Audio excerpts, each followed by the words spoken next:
games begin. Welcome to Amsterdam, one of Europe's most colorful and charming cities and perfect setting for the Heartshtone World Championship. Made it only have looked like it was taking a small minion off the board and enabling the Blood Mage plus Spirit Lash to clear off those big minions. So that's right. The little play from Docpone last turn set up this really big one this turn. Doc just had to have the discipline to take a little risk in hoping that Druid can't finish the game with 2 cards. Just gained 16 life. Yeah. And removed Hoy's entire board save 1 Galaka Crawler. Bounced the Acolyte off of the Firefly to pick up a card prior to playing the Primordial Drake, which will get him another card, as well as clear off Hoy's entire board. Hoy gets the bad news that Primordial Drake lands on the board. And I can't think of another. That will be a concession. Docpone strikes the first blood. Oh, he's going to take the... Okay, yeah, okay. Because you push 6 more then by killing this Hydra, and you still have an 8/8 on the board. And what did I say earlier? Like, Tom can afford to tank this once, but he needs that 8/8 as an answer to it the second time. Well, Tom defiles, it clears the board, the Mistress heals him up. In the meantime, he's done 9 through the Hydra damage to Orange. And yeah, he's just going to be forced to play it out. Burn, yeah. Like, you know, you look at the slightly long-term plan, Faceless Manipulated Dark Pact.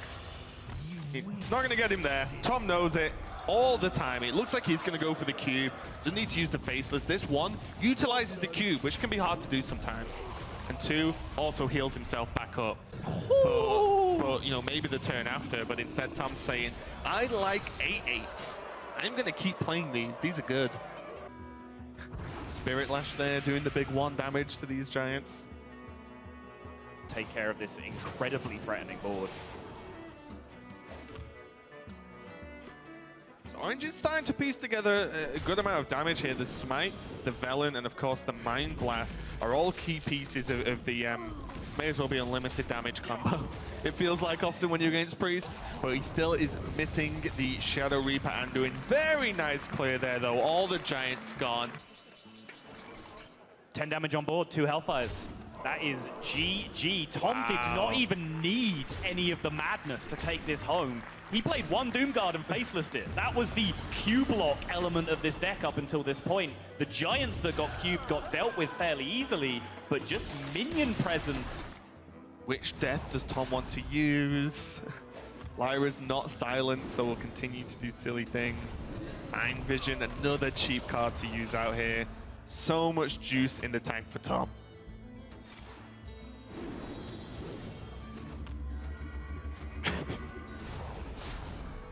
Kind of another hero power.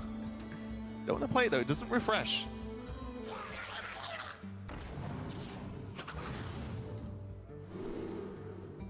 I wonder. Plays normally from this position, and there you see it. Orange, the man who said he was very, very pleased to be playing Priest this tournament, has 0-3'd with Priest. 1-3 in total game score, and it's Tom who is going to progress through. The thing about it is Muzzy has to think about how these hero power iterations work out prior to starting this chain. If you miss calculate, you place him in the wrong spot, everything could go awry. Yeah, but still a full board clear. But I mean, he's dead to Leroy. He's also dead with Power of Tentacles to South Sea Deckhand. Oh, that's right. There's one copy of that is gone. And now it's only Leroy for Jason Joe that would do it. Actually, no, South Sea Deckhand would do it as well because of the Shadow Step that was drawn. Beast. It's still not enough to save Muzzy from Leroy Jenkins, but that does now protect him from South Sea Deckhand. South Sea Deckhand Shadow Step, he's now protected. Did I look to the foregoing Bone Mare on turn 7? Could he have pushed enough damage to end this game sooner? I think he might have been able to. I'm not sure. I mean, it's a completely different timeline you're in when you go down that road, but Muzzy's taking a 1-0 lead in a crucial matchup. That drew to the Swarm up. Oh my. Oftentimes, after that first or second push is thwarted, you're done for. And this Skulking Geist is going to destroy 2/3 of Muzzy's hand. Oh. I concede. There it is. Game 3 is coming up. Jason, something really cool to look at is the difference in the tempo road builds. Wow. Evolving Spores first. So he's just going to straight up try to value trade all. I mean, he got the... There was 2 options that cleared off the corridor creeper with poisonous and with +3 attack. Pushed out of this game. And Mark of the there's Mark of the Lotus. Lotus. That's 7 more damage. And that's going to put Jason Joe to What, 1 health? 1 health with a Leroy, a Firefly, and a Corridor Creeper, and nowhere close to killing Muzzy. And that's just going to lock things up. Serenite Chain getting drawn, but it's not going to be enough. He just needs to push through 1 point of damage. Wow. Jason Joe taps I out. think if he even hits base, I think he's okay with Shadow Reaper Randuin. Because then he just pressures and kills it for the win. That Leroy's 7 attack. And that is going to do it. Fantastic mid-game spot here for Evan Minstrel to extend his range. And Kalento shuts down with another upset of Tempo Rogue over the Highlander Priest. And I feel like Kalento really understood what he was trying to do. In this case, looks like Kalento just wants to clear the board and go for the safe play. Can't blame him. Yep, Akanai Circle will clear along with the hero power, free. And then boom, Bladed Cultist. Yeah, this is what it waited for. And that 2-3 is not irrelevant either. It's not. It is summon of Yeah, that's what I thought. Okay, yeah. I wasn't 100%, but that was what I thought he took. Oh, and he just drew the Circus. Oh! Now I want Kalento to play it. you can get another Archbishop But Benedictus. it'll turn off his Anduin. Yes. It's like duplicates out of Samuel's house deck. But I want it to happen. I want it. Yeah, that's right. Ooh. Well, I mean, Ross has already been played, so Shadow. Whoa, that was a lot of anim. Oh, I was like, what even happened there? The animation.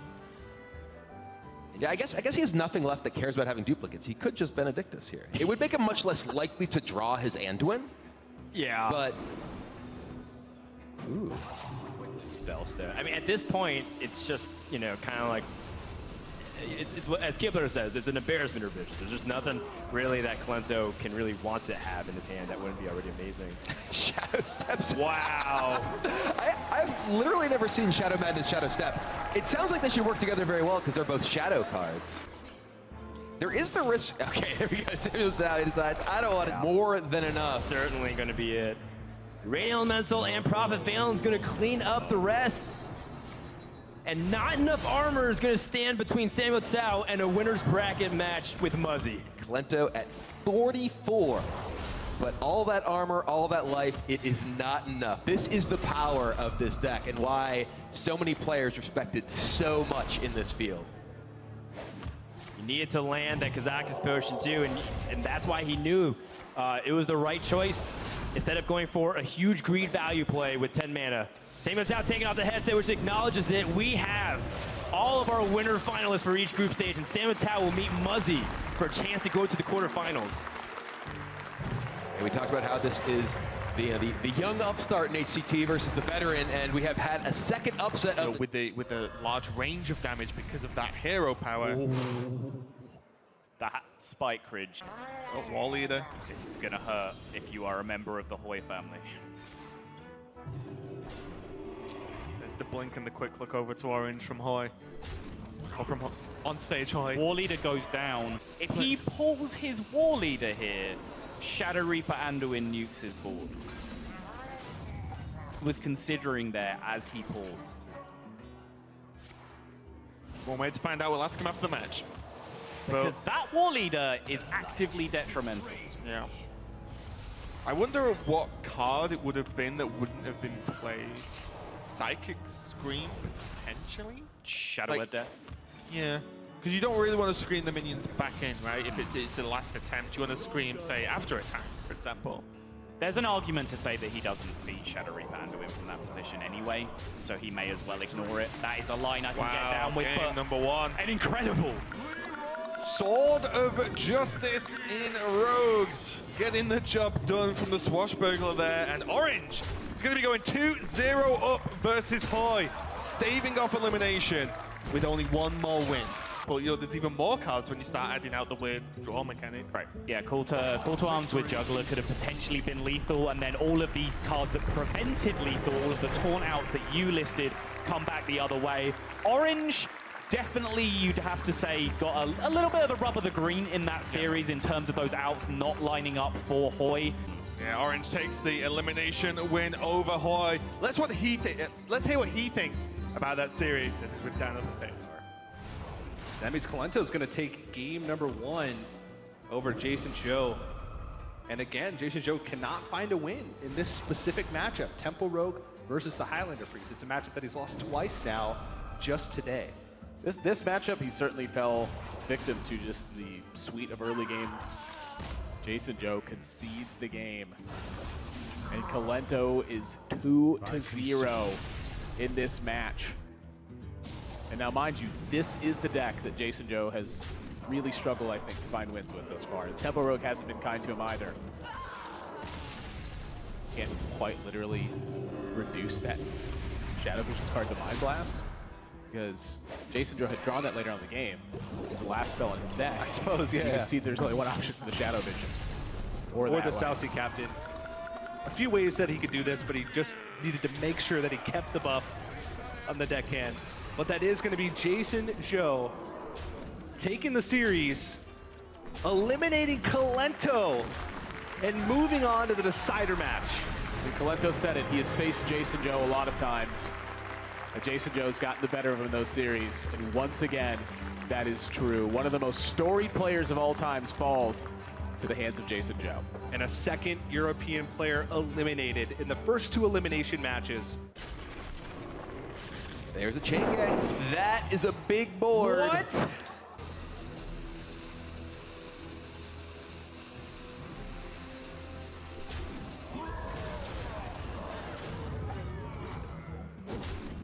Okay, he's just gonna go for the D spreading flag.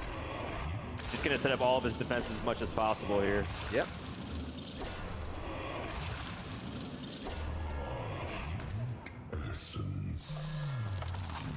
That's not enough. Tom shoots the face, but he knows what that means.